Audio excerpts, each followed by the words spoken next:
Howdy doody, my name is Susie, and today I thought I would share with you how I customize and cut these thrift store frames to fit perfectly my art piece. And this is Chester. If you hadn't recognized them before, it's a painting that my sister Helena made for me, painted for me, and I want to frame it up. But as you know, or you've probably found out, if you want to go and try and frame something, it can be very, very expensive.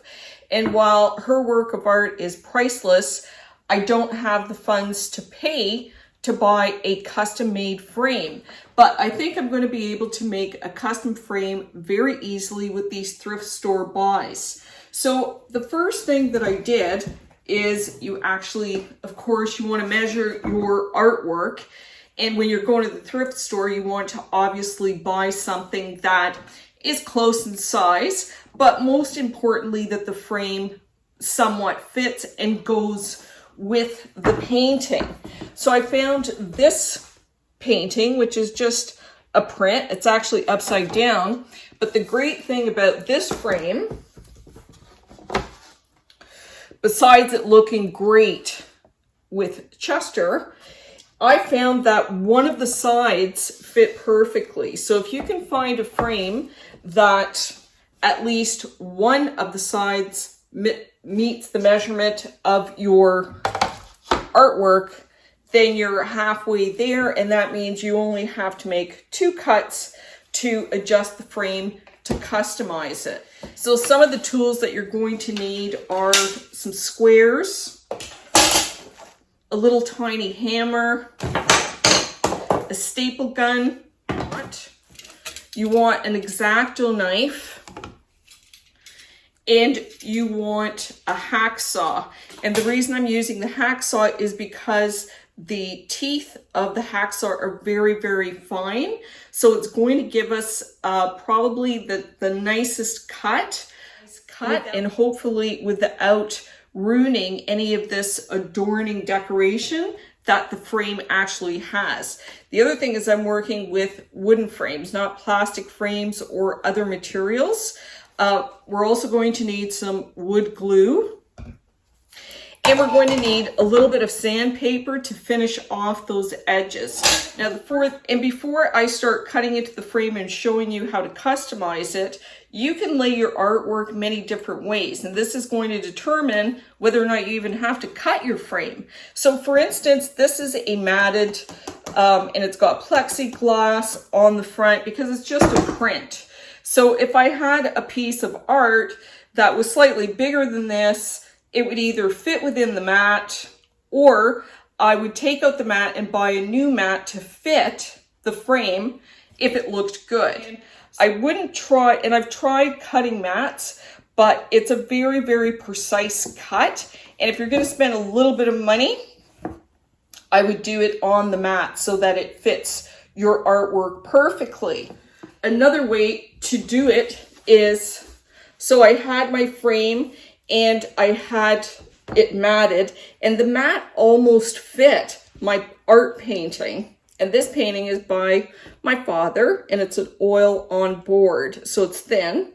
So the frame, the mat was actually wider than the painting, but I really like the color of the frame and the mat with the painting. So all I did was I bought some trim from the hardware store and created a little frame on the inside. As you can see, here's the wooden frame, and I glued it along this edge so that it's not glued to the painting. And the paintings are oil, so I don't want any glass. I want them without the glass, and this worked out perfect. Now I'm going to touch this up with gold paint, which I'm going to pick up. There's a little gold stripe going down here. I'm going to pick up the same tone of gold and go ahead and paint that. And I should have done it before I put the painting in, but I'm just doing this for demonstration purposes so you can see this is the store-bought trim, just fit into place, and that way my painting fits the frame and still looks great. So this also works great for a floating piece of artwork. And floating just simply means that you've got your frame, you've got a full mat, and your piece of art is on top of the mat. So it looks like it's floating. And that is probably the easiest way to get away with getting some of these vintage frames, because you can actually float it in such a manner that the proportions don't have to be exact. They just have to be pleasing to the eye. So those are 3 ways to use your thrift store frames. Either your floating artwork, your matted artwork, or your full artwork, which is what we're going to do with this painting. I'm taking out the glass, I'm taking out the mat, and I want the artwork to be exposed without anything on it. So the first thing we're going to want to do is remove the hardware, and I'm going to actually keep it and just reuse it. So we're going to put our hardware off to the side. And on this painting, they've actually just added tape to the back, which is probably not the best idea. Very old and sticky. So let me get rid of this. Masking tape was really sticky stuff, and it's probably not a great idea to use masking tape whenever you are securing any kind of artwork. So now we've got these little silver teeth that are clamping our picture in place. And I'm just taking my flathead screwdriver, and you can either remove these little guys and place them back in place, or you can bend them up and take them out. Oh, and I almost forgot, little pliers, just to do these little tiny jobs. And then with a little twist, you can just take them out like this. When I'm finished framing my artwork, I'm going to just reposition them. So there we go, we've got our artwork. We've got actually a nice piece of artboard or mat board, which I can use for another painting. And you can see that they've just attached it with a bit of tape. So I don't like this tape. It's very, very sticky. And this is just an inexpensive print. So now I've got this mat with this nice gold edge. So I'll just keep these in my stock pile, and I can use them for some other art project along with the piece of glass. So now we've got our frame. We've removed everything from the back, and we're going to essentially, we're working from the back. And when you are looking for a frame at the thrift store, not only do you want to be able to find something that is going to be greater than the size of your artwork so you can cut it to size, but you also want it to have the depth that you need. And you want to be looking for the depth of your frame to make sure that your artwork fits in depth-wise.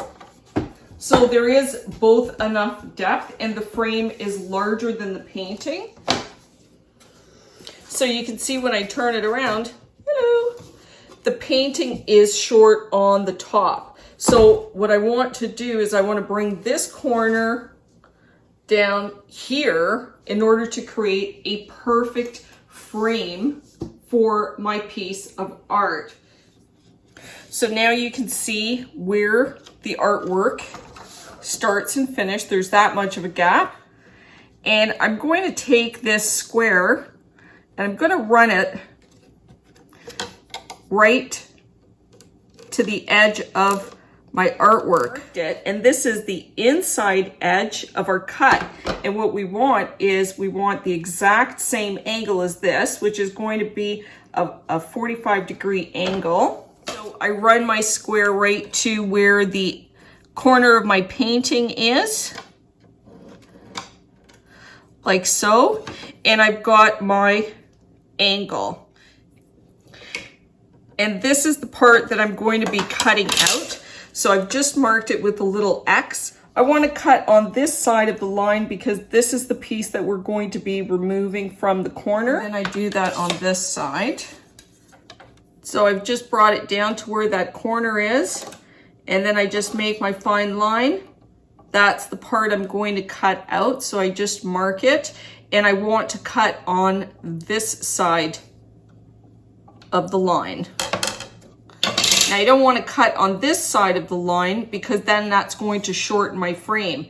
This is the part that we're keeping. This is the little corner that we're going to be removing. So everything from here to there we're going to be removing. But if you look closely, we've got these corner clamps or corner nails, I guess, which are holding the frame together, if you can see them, along with glue. See where I've marked it? And I want to remove this piece, so I'm going to be cutting it here, and I'm going to be cutting it here, but I'm going to have to be careful because I've got these metal clamps. Now I've marked this on the back, no problem, and I'll be able to cut through the wood this way, but when it goes to cutting the wood this way, I don't want to damage all that delicate intricate work on the front of the frame. So I'm going to cover the front of the frame with some painter's tape. So the tape is just going to help protect all this really pretty detail. But I've got it marked on the back, and now I need to transfer this to the front. So now you just want to measure from the outside corner edge right down to here, and it looks like it is an inch. So when I turn it around, I'm going to take this outside corner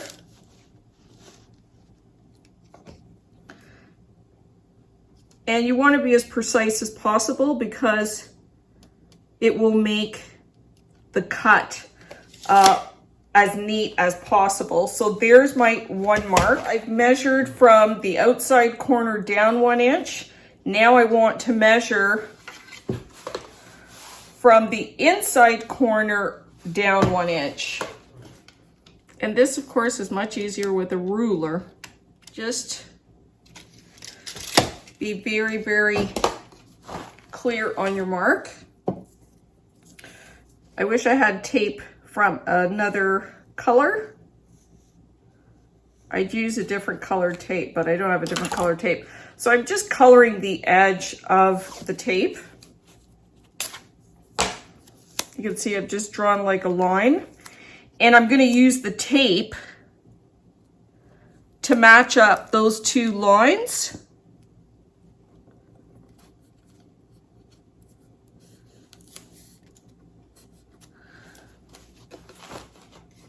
So now I've got my line where I'm going to cut. I'll do the same thing to the other side. So there, now I've been able to transfer the lines to this side. So we're going to start with the back first. And what I'm going to do is I'm going to score this line before I even attempt to so much as cut it. And I'm just going to put it right over the line, and I'm just going to score it a couple of times. My frame with the marked taped front, and I've got the marked back, and I've scored the back, and now I have to score the front. So I'm just using that tape, but I'm going to just score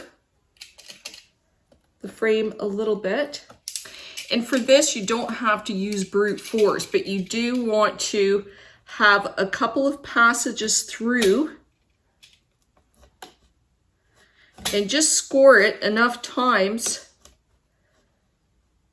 that I can feel the blade sitting in there. So the blade is sitting up like that. So I've just scored it enough times. So you just want to take your time and just do a couple of passes with your saw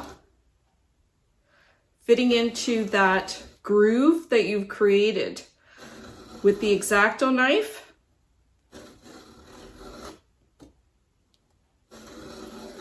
And just let that saw, once you feel that you've caught, then you just take your time, follow the line, and just make some short passes.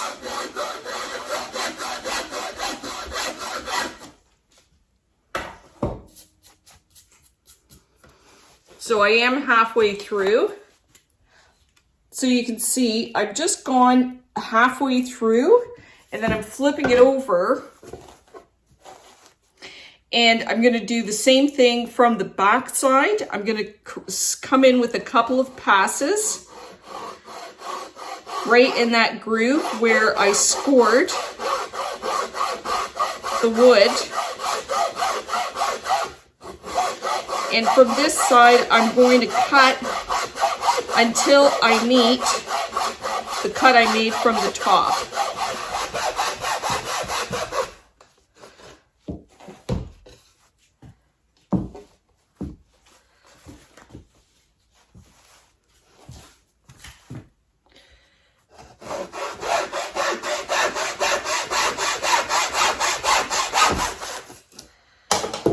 So that's all I wanted to do.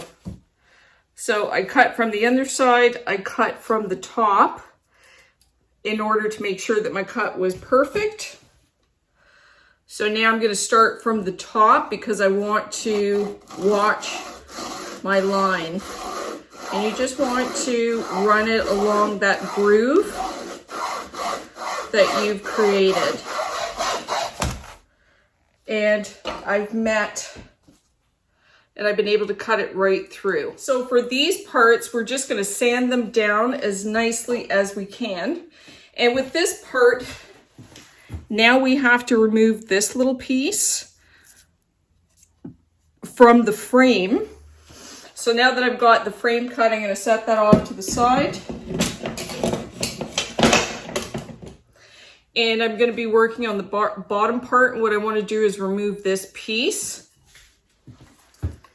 So now I'm just going to remove the tape, and I'm going to use this line to cut through. It's difficult to score because it's got a finish on the outside. So I'm just basically creating just enough of a little indent for my saw to catch the right angle, and then just score it with your saw.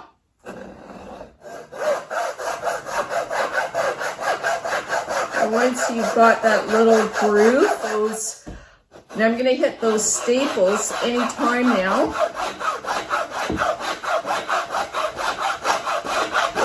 There they are. So I've just felt the staple. So you can see how far down I've gone, but there's still that much to go. So now I've just cut through this part way. You can see on the back how far down I've come.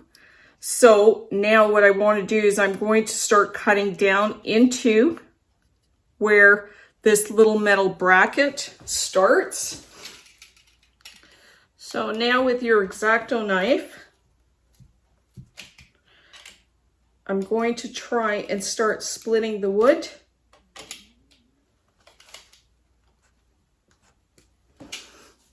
So I've worked on it with my X-Acto knife here, here, and here, and I'm just trying to create a weak spot so I can break this off, remove this wood. So with the pliers, you can actually, I should have, these are needle nose pliers, but you can see,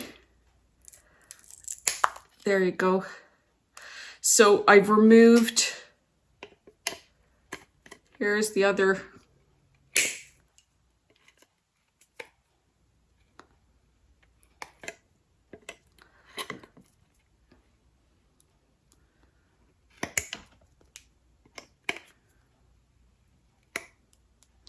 There you go. So I've removed it from here. I've got my nice cut. And now I can just sand this down.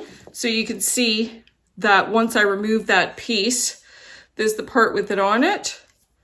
I've got that nice smooth cut. All I have to do is sand this down, and then I'm going to join it to the rest of my frame. But I'm going to do the same thing to the other side. So now we've got our bottom frame and we've got our bottom piece. And now all we have to do is glue the frame together, and then we'll have our custom size frame. But before we do that, we're going to just sand both ends to make sure that there is going to be a perfect fit. And you guys, this hacksaw does such a nice, fine, clean job that I barely have to sand. So you can see how close of a fit it is just with the hacksaw. So it just needs a little tiny bit of sanding just to pull those two corners in together.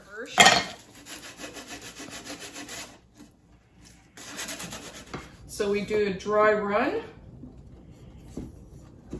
and that's the way our painting is going to look. So now that we've got, I've put my frame back on my pieces of wood to keep it flat and elevated. And I want to make sure, most importantly, that the front looks good. And I've got it as square as I can.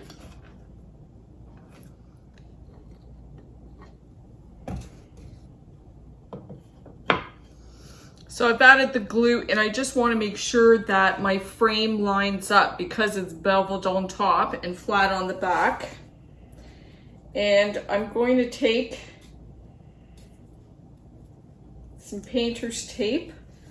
I'm going to take some painter's tape, and I'm going to glue those two pieces together.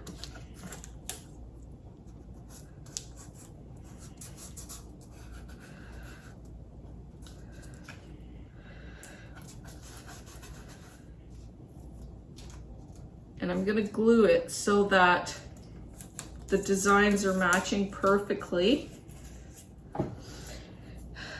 And I've matched the front, and then very gently, I'm going to turn it around.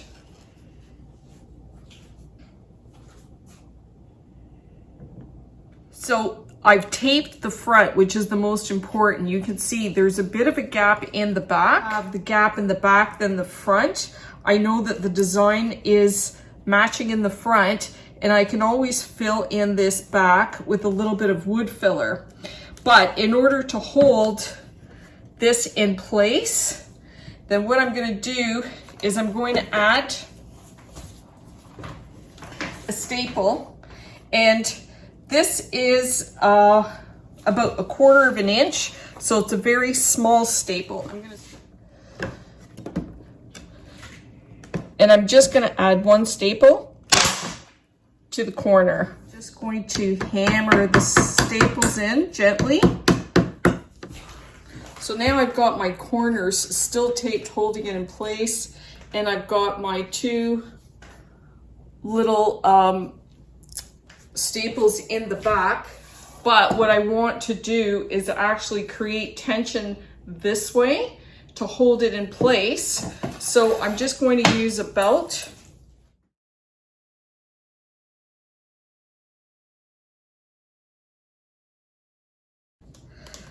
There. So now I've created nice tension, and that's just holding it in place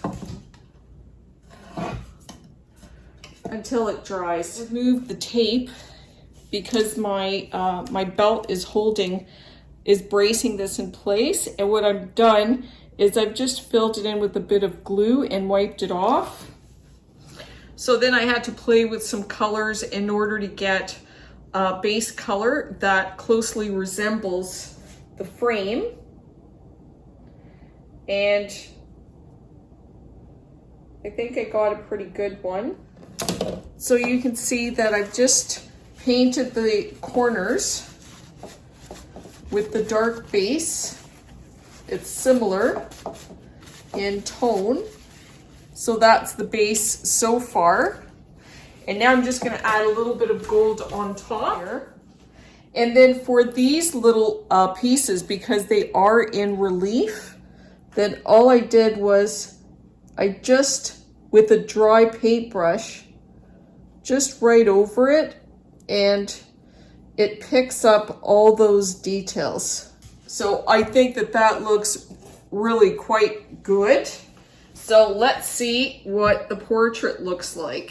Now, when you have a solid gold frame and you buy gold metallic paint, this is a two-tone frame. But if you were painting a frame that was all gold, a fine gold, or if you wanted to paint this, for instance, which is the just plain wood, and I wanted to get this gold effect, then you would need a base color, because the base color actually makes the gold look more like gold. What I did was I just got myself a little template, and I painted 4 stripes: rose, brown, black, and yellow. And then I used the 3 types of gold that I bought from the dollar store, and the tone of the gold can be very, very different. You can see this one is green, this one is more of a yellow, and this is a paler beigey. And I did a stripe across, and you can see the effect, or you might not be able to see it well, but you can see it very light, the effects of the gold. So for instance, I don't know if you've ever noticed, but some of the older paintings, I've got a painting that's about 100 years old. The gold frame is really rich, and it's like a rosy gold. And the way that they achieved that was by painting this rosy red underneath the frame and then adding the gold or the gold leaf on top. And it really gives it a richness. As you can see, using different colors underneath the gold is going to give you a different tone of gold, but it's going to give it that depth, and it's going to make it look really rich, like the vintage or like the older or the more expensive frames. This is just a little tip, something you can do on white paper so that you can see for yourself. And this works great, like I said, especially if you have to match. This will be solid gold, or if you're doing a solid gold frame that isn't too painting in here. Let's see what it looks like. Oh.